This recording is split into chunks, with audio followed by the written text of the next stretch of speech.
आप सभी का खैर मकदम है चौका इंडस्ट्रियल एकेडमी के ऑफिशियल यूट्यूब चैनल पर। और आज आप लोगों के लिए एक मैं वीडियो लेकर हाजिर हुआ हूं, जो हम लोग बात करेंगे शायरी की हैयत से। और क्योंकि शायरी की हैयत से एग्ज़ाम में कम से कम एक या ज़्यादा से ज़्यादा 2 सवाल जो है वो आपको देखने को मिलते हैं। और मैंने आप लोगों से कहा था कि मैं रोज़ाना जो है वो आपको ऐसी वीडियोस प्रोवाइड कराऊंगा जिससे एग्ज़ाम में आपसे नंबर आना जो है वो लाजमी है। 1 या 2 नंबर जो है वो आपके एग्ज़ाम में ज़रूर आएंगे। और ये जो बाकी के कुछ दिन बाकी हैं, इसमें से अगर आप लोग यही वीडियोस देख के एग्ज़ाम देने जाएंगे तो इंशाल्लाह आपके 40-50 नंबर जो है वो आराम से आ जाएंगे। तो उसी में मैंने एक इन्फॉर्मेशन भी आप लोगों के साथ शेयर की थी कि हमारे ऐप पर जो है वो आपके टेस्ट चलाए जाएंगे जो सैम्पल पेपर के तौर पे होंगे, और उर्दू के और जनरल पेपर के दोनों के। जनरल पेपर के ऑलरेडी हो चुके हैं सारे, और वहीं जो बात करें उर्दू की, जब वो उर्दू के अब शुरू हुए हैं, क्योंकि काफ़ी सारे बच्चे देर से जुड़े थे तो उनका रिवीजन बाकी था। अभी रिवीजन चल रहा है, लेकिन उसके साथ साथ हम लोगों ने ये सैम्पल पेपर का जो है वो सिलसिला शुरू कर दिया है। इससे पहले दंगल सीरीज़ चल रही थी जो ख़त्म हो चुकी है। अब जो है वो सैम्पल पेपर चल रहे हैं जिसमें 100 क्वेश्चंस आते हैं उर्दू के। इसमें जो सबसे ज़्यादा नंबर आए हैं वो जोया सरताज के आए हैं 77.5, और इन सवाल को करने के लिए उन्होंने महज 22 मिनट 20 सेकंड का वक्त लिया है। इसके बाद दूसरे नंबर पर है शहनाज परवीन। इनका जो स्कोर है 75.25, और इन्होंने तकरीबन 59.59 सेकंड का जो है वक्त लिया, यानी कि पूरा 1 घंटा ही लिया है, जो कि अच्छा है, लेकिन एग्ज़ाम के हवाले से थोड़ा ज़्यादा वक्त ले लिया, इतना वक्त लगना नहीं चाहिए था। और तीसरा जो है वो है इकरार अहमद, और इनका जो स्कोर है वो है 73.75, और इन्होंने जो वक्त लिया है इसको टेस्ट को देने के लिए वो दिया है 30 मिनट 6 सेकंड। तो 20 और 30 के दरमियान आप अगर वक्त ले रहे हैं तो आपकी तैयारी अच्छी है।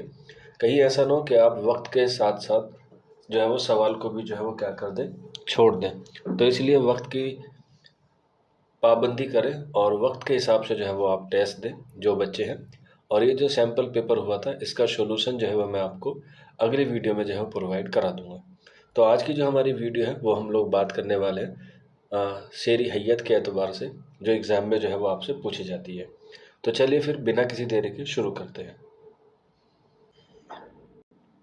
तो चलिए फिर हम लोग शुरू करते हैं नज़्म के हवाले से। तो पहला जो हमारा पॉइंट है वो है नज़्म। नज़्म जो है वो कलाम मौजू को कहते हैं। एक होता है ज़ुआद से मौजू, जिसका मतलब होता है उन्वान या टॉपिक, और एक होता है जे से, जिसको हम लोग कहते हैं प्रसिद्ध या फेमस। तो कलाम मौजू को नज़्म कहते हैं। उसके हर शेर का पहला और दूसरा मिसरा हम काफ़िया होता है। हर शेर एक मुसलसल मज़मून की एक कड़ी होती है। इसमें अशआर की तादाद मुकर्रर नहीं होती, और इसमें मक्ता होता है। मक्ता उसे कहते हैं जिसमें शायर अपना जो है वो तखल्लुस इस्तेमाल करता है। जैसे मीर का ये एक शेर है, मीर उन नीम बाज आँखों में सारी मस्ती शराब की सी है। तो यहाँ पर जो मीर है वो मक्ता के तौर पे जो है वो इस्तेमाल हुआ है, जिसमें शायर जो है वो अपना तखल्लुस इस्तेमाल करता है। और नज़म में जो है वो कड़ी होती है, जो एक क्या पैदा करती है, जो तसलसल पैदा करती है, जिसमें जो है वो एक मौजू होता है। और यही जो है वो नज़्म और गज़ल में क्या है, बुनियादी फ़र्क है कि गज़ल का जो है वो अपने आप में एक शेर मुकम्मल इकाई होता है, जबकि नज़्म जो है वो पूरी नज़्म जो है वो एक इकाई होती है। इसके बाद यहाँ पर हम लोग देखते हैं दूसरा पॉइंट है मुसम्मत। मुसम्मत उस नज़्म को कहते हैं जिसमें अव्वल चंद अशआर एक काफ़िए में लिखे जाएं और उसको एक बंद करार दिया जाए। उसके बाद हर बंद के अशआर जुदा गाना काफ़ियों में लिखे जाएं, तो उसे हम लोग मुसम्मत कहते हैं। और मुसम्मत की जो हैयत होती हैं वो 8 होती हैं। वो 8 मुसम्मत की हैयत कौन कौन सी होती हैं वो आइए देखते हैं। मैं आपको बता देता हूँ, जो शेर का पहला मिसरा होता है उसे मिसरा कहते हैं, और 2 मिसरों से मिलकर बनी अशआर को हम लोग क्या कहते हैं, अशआर कहते हैं या शेर कहते हैं। हालांकि देखा जाए तो 2 मिसरे मिलके बन के एक शेर बनाते हैं, और बहुत सारे शेर मिलके क्या बनाते हैं, अशआर बनाते हैं। शेर की जो जमा है वो अशआर है। तो उसी में देखते हैं पॉइंट नंबर 3 है मुसल्लस। उस नज़्म को कहते हैं जिसका हर बंद 3 मिसरों का होता है। पहले बंद के तीनों मिसरे और बाकी बंद के सिर्फ आखिरी मिसरे हम काफिया होते हैं। इस सिन्फ में या इस हैयत में, जिसे हम लोग कहते हैं मुसल्लस। एग्ज़ाम के हवाले से आपको ये याद रखना ज़रूरी है कि मुसल्लस में कितने बंद होते हैं, तो 3 बंद होते हैं। और शेर में कितने होते हैं, 2। मिसरे में कितना होता है, 1। तो इस तरीके से आप लोग याद रखेंगे तो एग्ज़ाम में आपको जो है वो ज़्यादा आसानी होगी। इसके बाद पॉइंट नंबर 4 है मुरब्बा। वो नज़्म जिसके हर बंद में 4 मिसरे होते हैं। यानी कि मुरब्बे में कितने होते हैं, 4 मिसरे होते हैं। उनके 3 मिसरे हम काफिया होते हैं, चौथा नहीं होता। इसके अलावा मुखम्मस है। मुखम्मस उस नज़्म को कहते हैं जिसके हर बंद में 5-5 मिसरे होते हैं और हर बंद का 5वां मिसरा एक ही काफिए पर होता है। तो इस तरीके से ये हुआ मुखम्मस। इसके अलावा मुसद्दस उस नज़्म को कहते हैं जिसके हर बंद में 6 मिसरे होते हैं। तो ये भी याद रख लीजिएगा, 6 मिसरे होते हैं। इनमें 4 मिसरे एक ही काफिया में और दूसरे काफिया में भी पाए जाते हैं। तो मुखम्मस और मुसद्दस जो है वो उर्दू शायरी में जो है वो सबसे मकबूल सिन्फ जो है वो मानी जाती है या हैयत मानी जाती है। और यहीं पर जो है वो एक और आपसे एग्ज़ाम में सवाल पूछा जा सकता है, वो है टेप का शेर। तो 5वां मुखम्मस का और मुसद्दस का 5वां और छठा, ये दोनों ही क्या होते हैं, दोनों ही टेप के शेर होते हैं। और टेप के शेर की जो है वो 2 इकसाम होती हैं जिसमें एग्ज़ाम में आपसे पूछी जा सकती है। एक होती है आपकी तरकीबबंद और दूसरी होती है आपकी तरजीहबंद। एग्ज़ाम में जो है वो आपसे पूछा जा सकता है कि ये तरकीबबंद और तरजीहबंद कौन से शेर होते हैं, तो ये टेप के शेर होते हैं। इसलिए आप लोग जो है वो इन्हें ख़ास तौर पे याद रखें। और ये मुखम्मस में और मुसद्दस में जो है वो अक्सर पाए जाते हैं। अगला है मुसब्बा। उस नज़्म को कहते हैं जिसमें 7 मिसरे होते हैं, यानी कि 7 मिसरों वाली नज़्म को हम लोग मुसब्बा कहते हैं। इसके बाद 8 है जिसको हम लोग कहते हैं मुसम्मन। वो नज़्म है जिसके हर बंद में कितने मिसरे होते हैं, 8 मिसरे होते हैं। आप चाहें तो प्रीवियस ईयर के पेपर देख सकते हैं, उसमें ये सवाल जो है वो आपको ज़रूर मिलेंगे कि कितने मिसरे में कौन सी नज़्म को कहते हैं। ख़ास तौर पे 4, 5, 6 और 8 को जो है वो एग्ज़ाम में पूछा जाता है। लेकिन फिर भी आपको मैं 10 तक बता देता हूँ ताकि आप लोग जो है वो एग्ज़ाम के हवाले से पूरी तरीके से प्रिपेयर रहें। उसके बाद है मुक़स्सा। वो नज़्म है जिसके हर बंद में कितने मिसरे होते हैं, 9 मिसरे होते हैं, उसे मुक़स्सा कहते हैं। और जिसमें 10 मिसरे होते हैं उसे मुअस्सर कहते हैं। उस नज़्म को कहते हैं जिसमें 10-10 मिसरे होते हैं, यानी कि एक बंद में 10 मिसरे हों उसे मुअस्सर कहते हैं।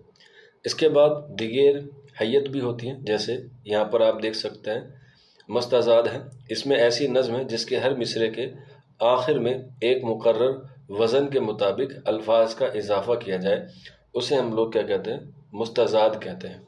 मीन्स के हर मिसरे के आखिर में जो है वो क्या कर दिया जाए, एक एक लफ्ज़ का इजाफ़ा कर दिया जाता है। अगला सवाल और पॉइंट नंबर 12 इम्पोर्टेंट है, जिसे हम लोग कहते हैं तज़मीन। अपने या किसी दूसरे मिसरे पर शेर का मिसरा लगा देना, उसे हम लोग क्या कहते हैं, तज़मीम कहते हैं। जैसे आपने एक शेर सुना होगा, मीर के हवाले से है, गालिब का भी है और नासिक का भी है। कि इसमें यह है, गालिब का शेर है कि उन्होंने जो है वो उनकी शायरी के हवाले से बात की है। अपना ये अकीदा है बकौल नासिक, आप बेबहरा हैं जो मोतक़िद मीर नहीं। तो आप जो ये वाला मिसरा सानी है, आप बेबहरा हैं जो मोतक़िद मीर नहीं, ये नासिक का है, लेकिन इस पर जो है मिसरा अव्वल गालिब ने लगा दिया है, तो ये क्या हो गया, तज़मीम हो गया। इसके बाद रेख्ती, ऐसे अशार जिनमें औरतों की ज़बान और मुहावरात बोले जाएं, उसे हम लोग क्या कहते हैं, रेख्ती कहते हैं। अगला सवाल है या अगला पॉइंट है, पॉइंट नंबर 14, शहर आसूब। ऐसी नज़्म जिसमें ज़माने बदहाल या ज़माने के बदल जाने, लोगों के इखलाक व आदात बिगड़ जाने, मामलात के दरहम बरहम हो जाने, शरफा की खारी, जलीलों की गर्म बाजारी वगैरह का जिक्र हो, उसे हम लोग कहते हैं शहर आशूब। इसके बाद मनाजात है। मनाजात ऐसी नज़्म को कहते हैं जिसमें बारगाह इलाही में दुआ मांगी जाती है, क्वेश्चन नंबर 15 में या पॉइंट नंबर 15 में। इसके बाद नात है, जिसमें जो है वो सरवर कायनात हज़रत मोहम्मद सल्लल्लाहु अलैहि वसल्लम की मदह की जाती है या उनकी नज़्म जो है वो पेश की जाती है। यहीं पर एक और सिन्फ होती है जिसे हम लोग कहते हैं हम्द, और हम्द में जो है वो अल्लाह ताला की क्या की जाती है, तारीफ़ बयान की जाती है। और इस्माइल मेरठी की भी एक नज़म है हमद, जो NCERT में है, वहाँ से भी आपसे जो है वो सवाल पूछे जा सकते हैं। इसके बाद है मनकबत। मनकबत में बुजुर्गान दीन की याद में लिखी गई नज़्म को मनकबत कहा जाता है या कहते हैं। इसके बाद पॉइंट नंबर 18 है, वो है पैरोडी। पैरोडी किसी नज़्म को मज़ाहिया अंदाज में किसी कदर तब्दील के साथ पेश करने का फ़न। उस मिजाज में तनकीद का पहलू भी होता है। पैरोडी जो है वो इस तरीके से होता है कि किसी ने कुछ शेर कहा और उसी शेर को किसी और अंदाज में बयान किया जाए, लेकिन बहर और वज़न जो है वो क्या होनी चाहिए, बिल्कुल सेम होनी चाहिए। जैसे एक शेर है जिगर मुरादाबादी का, आप लोगों ने सुना होगा कि इस तरीके से है, ये इश्क नहीं आसा बस इतना समझ लीजिए, एक आग का दरिया है और डूब के जाना है। तो इसी पैरोडी में आप लोग इस तरीके से कह सकते हैं कि ये इश्क नहीं आसा बस इतना समझ लीजिए, एक आग का दरिया है और फायर ब्रिगेड लेके जाना है। तो ये क्या हो गया, पैरोडी की सिंफ में कहा जाता है। हालांकि पैरोडी जो है वो नस्र में भी की जाती है। जैसे कन्हैया लाल कपूर को जो है वो पैरोडी में जो है वो शोहरत हासिल हुई। तो ये कुछ सिनफ थी जो शायरी के हवाले से थी, नज़्म के हवाले से थी, और यहाँ से आपको एग्ज़ाम में 1 या 2 सवाल जो है वो आपको देखने को मिल जाएंगे। तो आज की वीडियो में इतना ही था। मिलते हैं आप लोगों से जल्द ही नेक्स्ट वीडियो में। शुक्रिया फॉर वॉचिंग दिस वीडियो।